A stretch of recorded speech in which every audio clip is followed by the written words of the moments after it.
Hello, ladies and gentlemen, and welcome to episode 49 of the whole magazine. It's just me right now. I'm going to give you some content here, some news updates of important things. First on the docket, so there was a Israeli airstrike in Rafah. Israel is currently in the midst of quite a battle in Rafah. They recently did a airstrike which had killed apparently 45 Palestinians.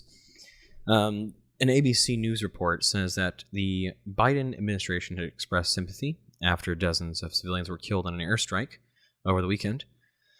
But they said that they would wait for a full Israeli investigation before taking any action. Now, the National Security Communications Advisor, John Kirby, says that you've all seen the images. They're heartbreaking, they're horrific. There should be no innocent life lost here as a result of this conflict. Israel, of course, has the right to go after Hamas, and we understand that this strike did kill 2 senior Hamas terrorists who are directly responsible for the attacks against the Israeli people. Yeah, I mean, Kirby is right here. Like, you can't really, argue with the guy. Israel, and if you are not a Luddite and are a terrorist supporter, you would agree that Israel has a right to defend itself. The international community is so unbelievably, they just lack a complete moral compass.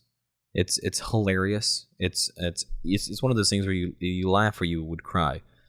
These people, this international community, all the members of the UN, all these people calling for a ceasefire, the times of, rationale and reasonability and reasonableness are just dead and gone. Imagine if it was 9/11, and I am drawing the comparison here.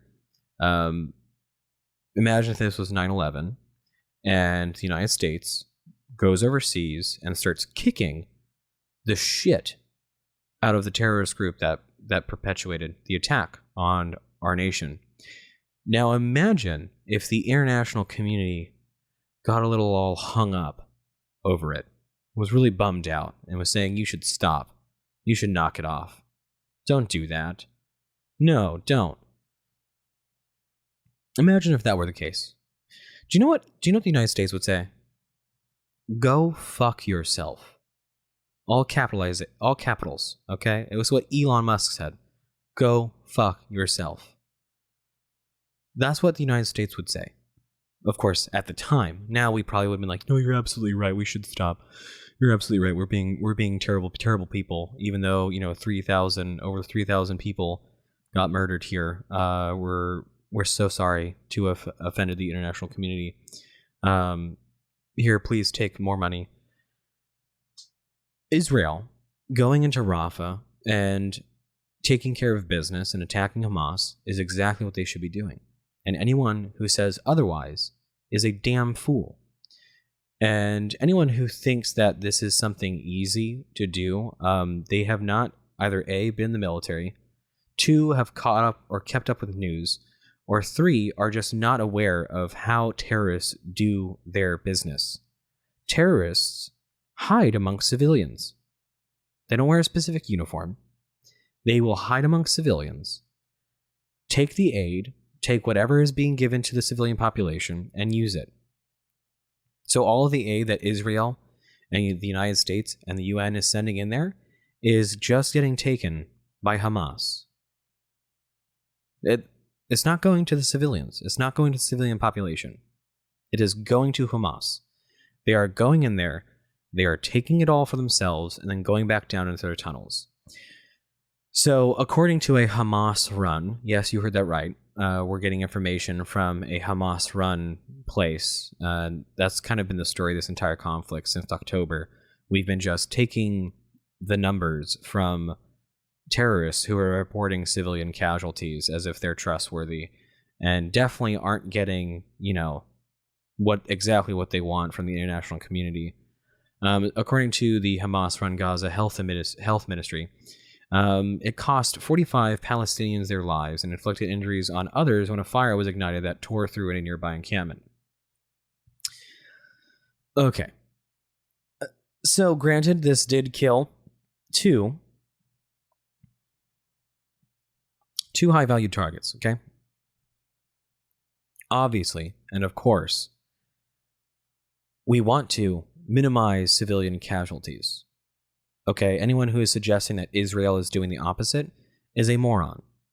If Israel didn't care about civilian casualties, they would be carpet bombing Gaza and Rafah. They would just be carpet bombing the entire thing. If they were these sort of genocidal maniacs that the crying liberal college students want you to believe that they are, that's what they would do. They would just carpet bomb the place, because why send people in there to die when you have these metal things that fly and drop metal things that explode? No, they don't do that. Instead, they are going in there, doing a counterinsurgency. They are going in and they are trying to root Hamas out and kill them. They are trying to go after the Hamas terrorist group, which are hiding amongst civilians. Now, keep in mind, like, let's give an example here, okay? Now, I'm sure in these sort of leftoid liberals' minds, the Hamas terrorists are very easy to pick out of a crowd. They are completely distinguishable from nearby civilians, and Israel or any nation that has fought terrorists before can easily pick them out amongst the groups of people. Yeah, that's how that goes. Yeah, so it's like, imagine, like, you're in a mall and you walk around and you see Army soldiers, United States Army soldiers in their uniform. Oh, those are easy to pick out. Oh, easy. Or you see Canadian troops. Oh, that's easy. Yeah, no, it's not. It's nothing like that. These are terrorists. They do not wear a uniform. They wear normal clothes, and their entire goal is to kill. In this case, Hamas, it's literally in their charter, to kill all Jews. To kill all Jews. That is their goal. Okay? There isn't anything in Israel's sort of policies or anything that says oppress everyone else that's not a Jew. No, Hamas instigated this attack in October when they rushed into Israel and killed about a little over 1,200 people. They murdered, raped women, threw babies in ovens in front of their parents as they watched in terror as their child is being killed in probably the most vicious, disgusting way possible. And the international community is wanting Israel to play nice. Unfucking believable. Israel, honestly, should be throwing up the middle finger and can just keep on going, Israel. Just keep on going. As from a nation who has, and this is, take off the tinfoil, we're not talking about conspiracy theories, but has supposedly have undergone as a terrorist attack, okay? From a nation that has, been victim to a terrorist attack. Keep on going. Go get them. Go get them, champ. Do not stop until the job is done. In sort of light of the sort of quote-unquote, dealings that Israel is undertaking, the Prime Minister Benjamin Netanyahu and the Defense Minister Yoav Gallant have been issued, arrest warrants by the ICC. If you don't know what the ICC is, it's called the International Crime Court, and it's basically structured similar to like how the UN is, where there's just a bunch of nations and countries who are basically part of said ICC, and therefore they help carry out these warrants. Israel is not part of the ICC, and neither is the United States. They have actually issued warrants for the arrest of some military personnel of the United States in the past, and the U.S. just shrugs its shoulders because the ICC is stupid. This is another one of those globalist kind of organizations, the global police, and the ICC largely is a big joke because they cannot obviously enforce their own warrants. They can't actually enact their own warrants or arrests because they have to rely on partnered nations to do so. So, yeah, real great way to show your support there. They issued arrest warrants for Benjamin Netanyahu and the defense minister Yoav Gallant, as well as the leaders of Hamas. They accused them, both groups, Israel and Hamas, of quote-unquote war crimes. People, I feel, throw around war crimes a lot, especially during conflicts that they don't like. Like, there are certain things that are considered a war crime, but collateral damage that you're trying to avoid during a conflict, during a war, does not classify as a war crime. These are people who are leading their nations after a deadly terrorist attack, and they're trying to fight people who are hiding amongst civilians, hiding under tunnels, hiding in houses with women, children, and just civilians, and they're trying to make the equivalency here. They're trying to say that Israel and Hamas are both equally guilty of war crimes. One, war crimes, as well as the ICC, is really, who are you going against, though? Like Palestine isn't really a country. So it'd be how would you ever expect that to go through? They don't have a government. They have a terrorist group that is acting as a government, even though they don't have one. It's all just a bunch of ridiculousness. It's just dumb. It's just dumb. The ICC is dumb, as well as anybody who says that Israel should stop what they're doing and not cut out all of the rot that is Hamas. RFK Jr. says that he opposes the removal of Confederate statues. I know that we just had like a paradigm shift and that we've just seemingly jumped to 4 octaves, but trust me, it's fine. We talked about this recently on the last show. If you didn't catch that, we discussed RFK Jr.'s sort of position in all of this election business. NBC was quick to point out that RFK Jr., who is the most likely contender for the Democrat nomination, they pointed out that he opposes removing Confederate statues. Quote, "I just have a visceral reaction to this destroying history. I don't like it." Unquote. Yeah, I can't help but agree with RFK Jr. there. Don't like just deleting history because you don't like it, or because it makes you feel weird. Quote, "I think we should celebrate who we are, and that, we should celebrate the good qualities of everybody." Unquote. I suppose, right? I think he's trying to make the point that we should be fearful of the past. We should be embracing it. We should be remembering it, because that is where lessons come from. You learn things by remembering the past. You make a mistake, and if we were to just delete everything in our history, we would never learn anything, and we would be prone to making the mistakes again. Quote, "We need to be able to be sophisticated enough to live with, our ancestors who didn't agree with us on everything and who did things that are now regarded as immoral or wrong because they, maybe they had other qualities." Unquote. I mean, I cannot disagree with RFK Jr. here. He is saying everything. And you'll notice here that RFK Jr. is absolutely a ginormous threat to Biden. He's an enormous threat. He is a scary, scary, scary old man to Biden. I mean, in this regard, he's younger, so I don't know. He's definitely scary. Actually, no. Who's older? That's a great question. Who's older? Joe Biden or RFK Jr.? I'm not going to look it up. He's definitely scary. Joe Biden personally might not be scared because I don't think he has the mental capacity to be scared. I don't even think he knows what's going on. But his staff is definitely scared for him.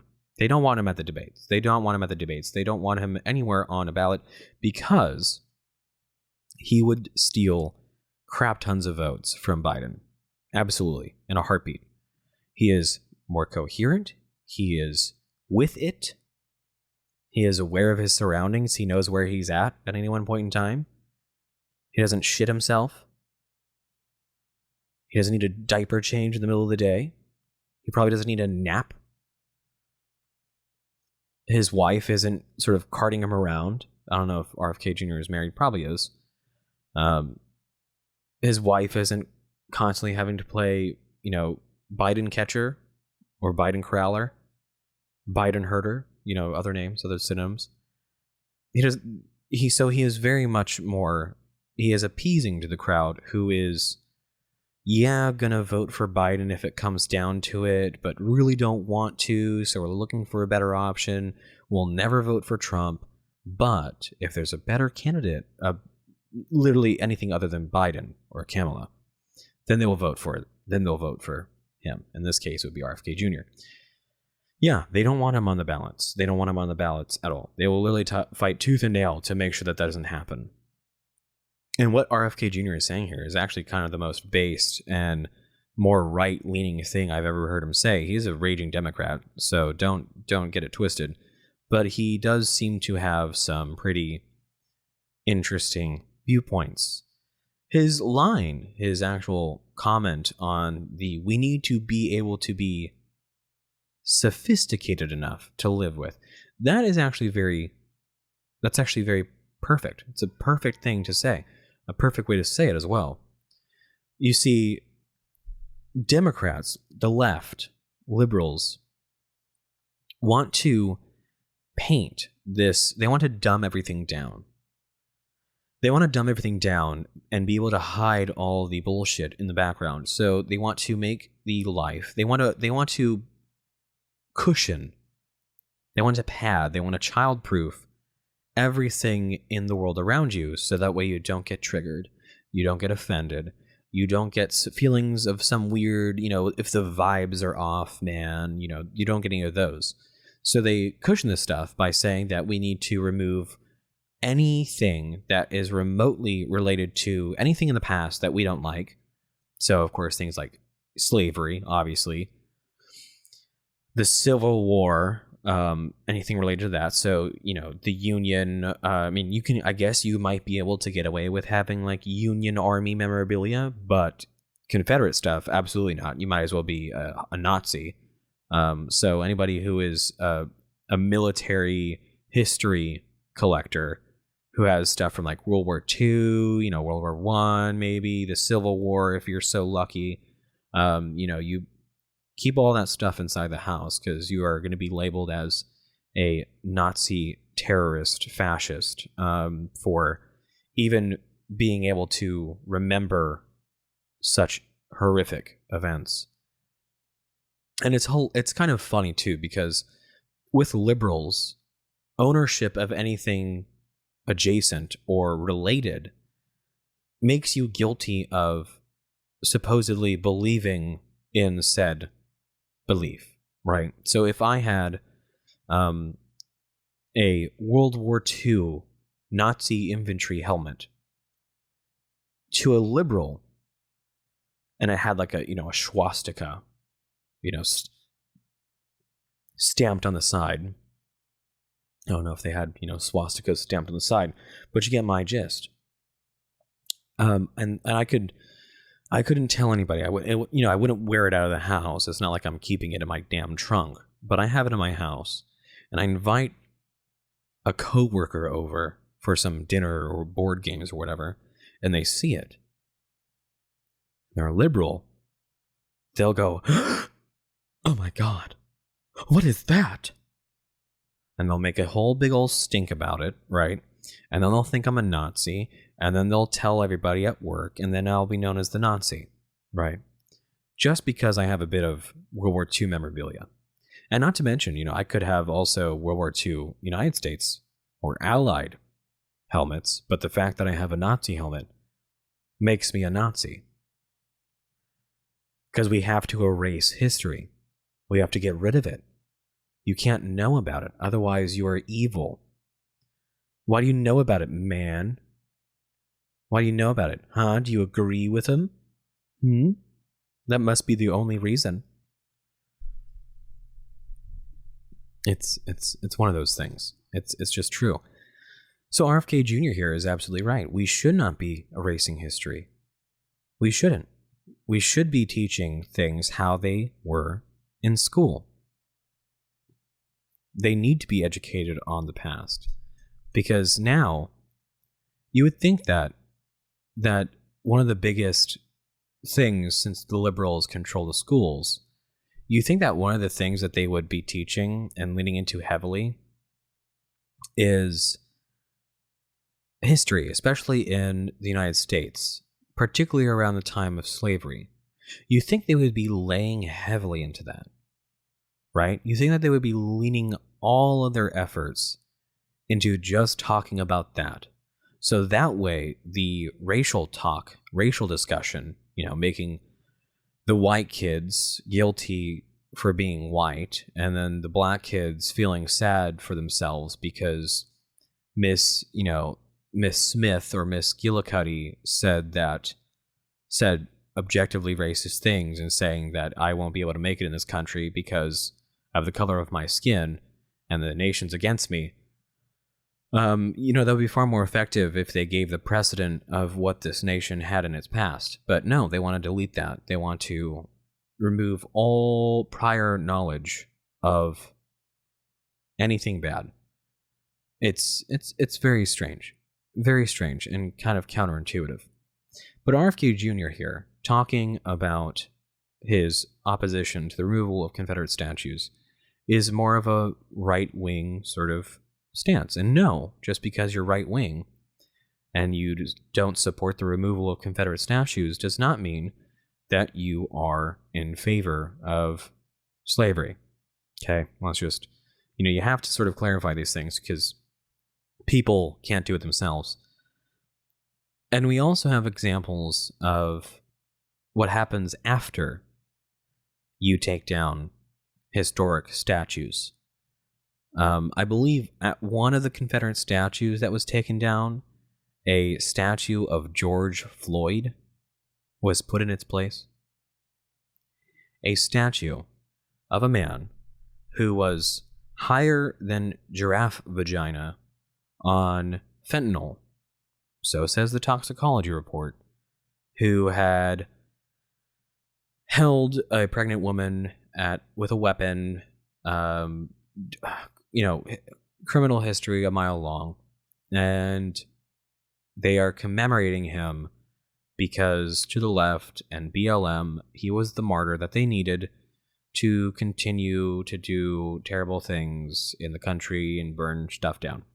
So that's what we get. If we get rid of actual history, right, and we replace it with something that is objectively worse, objectively bad, then everything's better, and we've done something good. And so when you go walking in a park, and then you say you're with your child, and he goes, hey, Dad, what's that? What's that? And now you can take that two routes. You can say, oh, it's Martin Luther King, right? Because hopefully you're not going to let your kid believe that we just put up statues of criminals. Or you go, oh, that's George Floyd. Little child, spawn. And they'll go, oh, who's that? And then what's going to happen is all of the robotic birds that are sitting in the trees and all the robotic squirrels that are holding on to trees are going to slowly turn their head and wait for you to give a response. And the key is you have to utter these words. Otherwise, your kid's going to be stripped of you because they're going to say that you didn't help trans your own child. because he wanted a Barbie doll one time, and you're like, no, let's come on, let's go. We don't need another toy. You're fine. And if you don't say that, oh, George Floyd was one of our greatest heroes, Saint George Floyd was one of our greatest heroes that we've seen in this country, you're going to jail. Okay? You're going to jail. So yeah, let's remove Confederate statues that are historical, and it definitely showed the duality of the United States' moral compass, right? And that shows a continued valuable lesson, right? Let's get rid of that, and we can have instead a man who, according to the toxicology report, died because he was high and OD'd on fentanyl. Great. What a marvelous time. That's all I have for you folks today. I hope you have a marvelous week. Next episode, we're going to be coming at you at Thursday, so be sure to check that.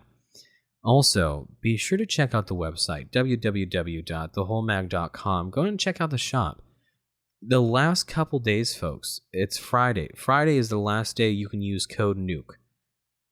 NUKE for 15% off your order on anything in the shop when you order now. You have until the 31st, so I would get to it. Well, thank you all so much for listening, and as always, have a good one.